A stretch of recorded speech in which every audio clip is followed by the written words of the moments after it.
Avançamos com a atualidade internacional que marca a última hora, um ataque russo à capital ucraniana. Há também outras regiões sob ataque, nomeadamente Dnipro e Kharkiv, também foram atingidos com mísseis balísticos. Estas são as imagens que nos chegam de Kiev. Foram ouvidas explosões, novos ataques realizados. Partimos já para a análise com Afonso Moura, geopolitólogo Now. Afonso, boa noite e bem-vindo. Vamos começar com esta última informação. A capital ucraniana e outras regiões já sob ataque.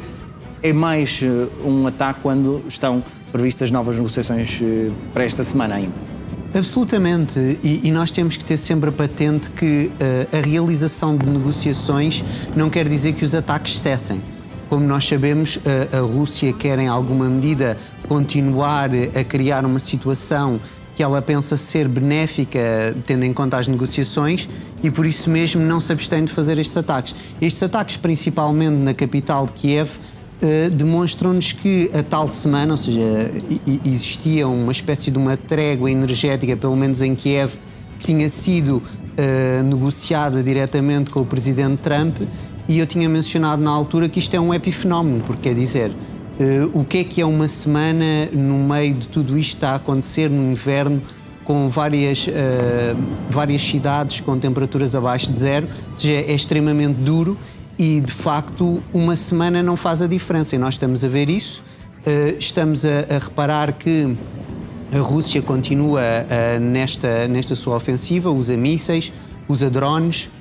Os drones muitas vezes são utilizados para confundir as defesas aéreas ucranianas, ou seja, os drones muitas vezes têm um papel secundário e, na realidade, os mísseis acabam por ter um primário. E nós, de facto, estamos a assistir mais uma vez a isto e é algo que, infelizmente, já habituou toda aquela população, não só na capital, mas por essa Ucrânia fora. Nós temos aqui a Rússia a atacar desde longe e é sempre importante ter isto em mente, porque muitos pensaram que, estrategicamente, quando a Rússia recua, também por causa da pressão das tropas ucranianas, que na realidade a Rússia ia ficar mais exposta. Foi exatamente o contrário que aconteceu, José Pedro. Ou seja, a Rússia recuando e não controlando tanto território nas fronteiras ucranianas de 1991, acaba por conseguir puni-la desde longe. E isso é algo extremamente duro. Nós sabemos que, de qualquer forma, os ucranianos não estão de mãos atadas, como muitos às vezes avançam. Os ucranianos continuam também a fazer ataques, por exemplo, no Oblast russo de Belgorod, que é um oblast fronteiriço, e continuam a dar um grande trabalho à defesa aérea russa, continuam a usar também bastante drones, e nós temos que ter sempre em mente que os drones vieram revolucionar este tipo de guerra aérea, porque, como nós sabemos, tem um baixo custo, e isso faz toda a diferença.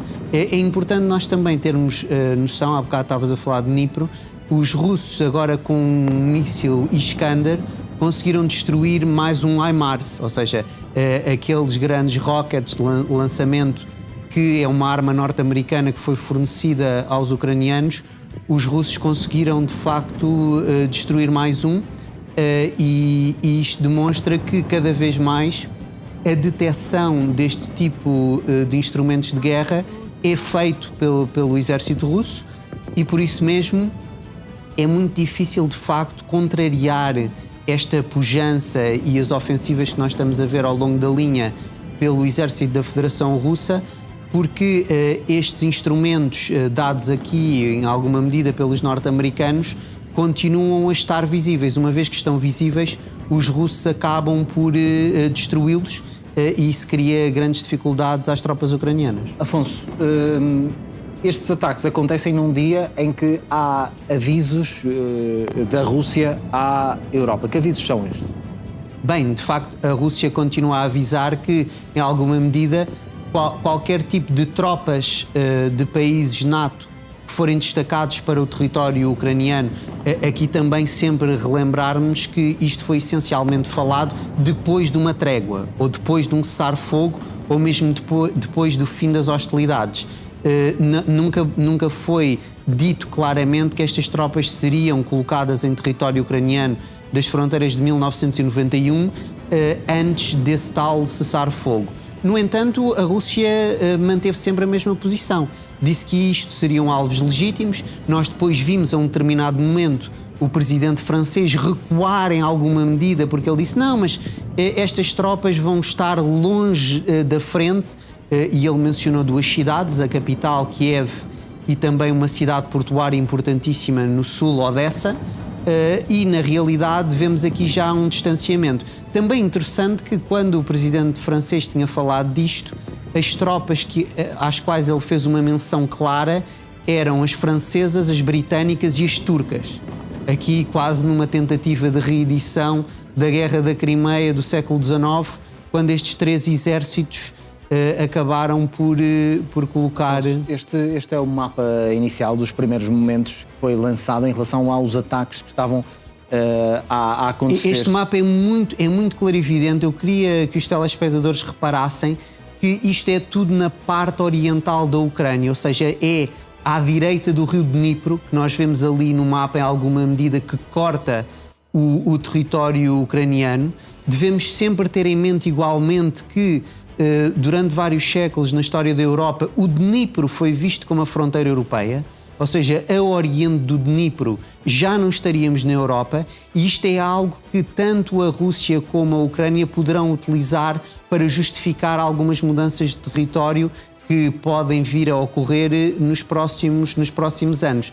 Reparemos, lá está, é que se estes pontos vermelhos demonstram que os ataques russos estão-se a focalizar na parte oriental da Ucrânia. Em alguma medida temos aqui os oblasts ucranianos e russos, e temos ali a fronteira, e esta fronteira de facto é aquilo que Putin mencionou como uma desmilitarização, ou seja, de facto nesta parte da Ucrânia, ou seja, a Ucrânia oriental, não interessa se é a norte ou se é a sul, por exemplo, o oblast de Sumy, o oblast de Kharkov, nós vamos ver de facto os russos a insistir. Como nós podemos ver aqui agora no mapa todo, na parte esquerda do ecrã, em alguma medida é poupada a parte da Ucrânia ocidental, que é uma parte que a Rússia muito dificilmente alcançará. No entanto, não podemos descartar que a Rússia acabe por anexar mesmo outro oblast nesta parte oriental, como seria a possibilidade de Sumy ali encostado à fronteira. É algo que nós devemos continuar a acompanhar, e depois temos também mais abaixo, no Oblast de Dnipropetrovsk e no Oblast de Donetsk, de facto também a utilização, lá está, nesta parte aqui, e também no de Zaporizhia, os russos continuam a utilizar vários meios para criar problemas à logística ucraniana. É importante aqui... Essa é a intenção. Exatamente, e é importante também que, por exemplo, em Sumy, no Oblast de Sumy, nós tivemos Konotop, que é um ponto logístico extremamente importante, que está a ser atacado pela Rússia. Esse ponto, de facto, permite, exatamente aqui na parte superior do ecrã, vemos já o Oblast de Sumy, é um ponto aí nesse Oblast, e os russos, em alguma medida, estão a tentar criar problemas para que as tropas ucranianas e também a capacidade bélica ucraniana tenha cada vez mais dificuldade em aproximar-se da fronteira russa. Muito bem. Vamos aproveitar e vamos olhar também para outro mapa que nos trouxeste, Afonso, relativamente a Zaporizhia, para percebermos a realidade da guerra no terreno e o que é que está a acontecer nessa zona da Ucrânia. Exatamente, ou seja, se nós pensarmos aqui na parte sul, nós temos o Oblast de Zaporizhia e em alguma medida temos também o Oblast de Kherson, e é interessante nós pensarmos que existe uma espécie de lógica e acordo tácito, diria eu, entre Kiev e Moscovo, tendo em conta o Oblast que nós não vemos aqui, que estaria mais à esquerda, que é o de Kherson, mas este Oblast que nós estamos a ver aqui essencialmente, ou seja, a parte a amarelo é a parte controlada pelas tropas russas, e no canto superior... Vamos inclusivamente tirar os leads por um momento, só para termos uma real percepção de todo o mapa que nos traz. Exatamente.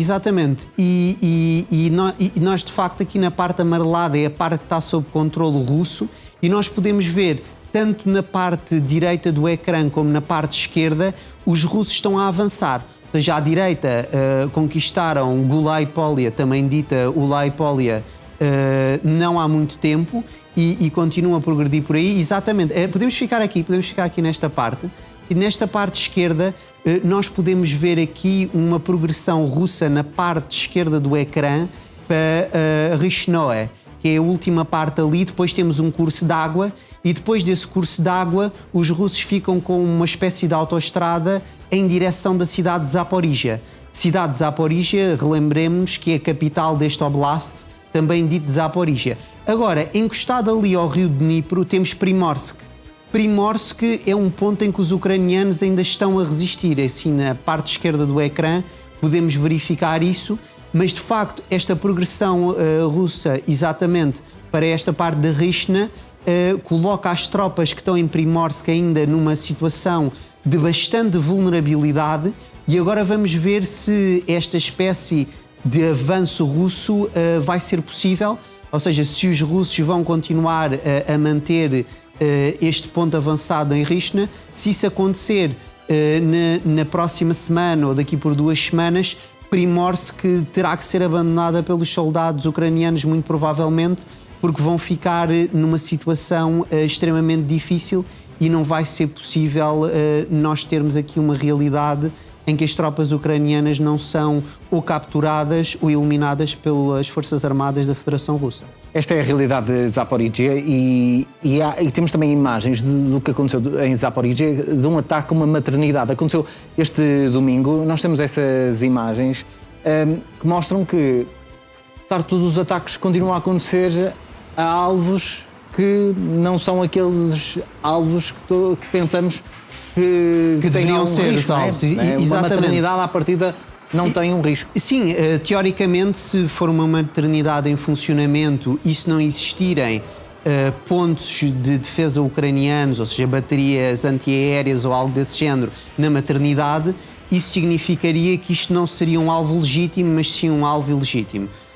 No entanto, é sempre difícil nós verificarmos a 100% se não existem movimentos das tropas ucranianas neste tipo de realidades. Nós aqui temos também que ter sempre em conta que o direito dos conflitos armados diz que o território em possessão do país que defende, ou seja, neste caso a Ucrânia, tem que ser evacuado. E nós sabemos que os ucranianos têm lançado vários alertas de evacuação e têm evacuado partes da população. Isto é possível que tenha sido uma maternidade que já estava evacuada. É sempre difícil dizê-lo em concreto. No entanto, se a maternidade não estava evacuada e se não estava a ser utilizada pelas Forças Armadas ucranianas, é de facto um alvo ilegítimo. Aqui temos também que ter sempre em conta a guerra propagandística. Nós lembramos-nos sempre todos, quando existiu aquela invasão do Iraque, nós tivemos vários rapports de pessoas que estavam lá a dizer que tinham existido vários ataques, e as maternidades chocam sempre muitas pessoas, porque de facto é onde as mulheres dão à luz. Eu costumo dizer em algumas circunstâncias que uma maternidade é um lugar mais político do que um parlamento, porque na realidade, se nós não tivermos homens que as mulheres dão à luz, nós não temos um material político, porque a política é feita através dos homens, e por isso mesmo é sempre importante nós termos em noção esta capacidade da natalidade. Ou seja, a natalidade ucraniana, como a europeia no geral e a russa, estão a sofrer muito nas últimas décadas. Nós sabemos que há cada vez menos europeus e menos europeias e, consequentemente, ucranianas a dar à luz. E isto coloca um problema de sustentabilidade dos nossos países em alguma medida. Nós sabemos que os imigracionistas muitas vezes apontam para esse fator da baixa natalidade para justificar a imigração de países extra-europeus, o que por vezes depois também cria problemas de integração e problemas de choques culturais de culturas completamente distintas. Afonso, vamos avançar, porque Rafah, a passagem de Rafah reabriu, no entanto limitada para 50 pessoas e têm de se deslocar a pé. Nós temos inclusivamente as imagens desta noite que mostram os primeiros palestinos. Estes dois últimos são membros permanentes do Conselho de Segurança das Nações Unidas e nós temos que ver cada vez mais uma integração da questão de Gaza com a questão da Cisjordânia. Ou seja, nós não podemos separar estas duas questões,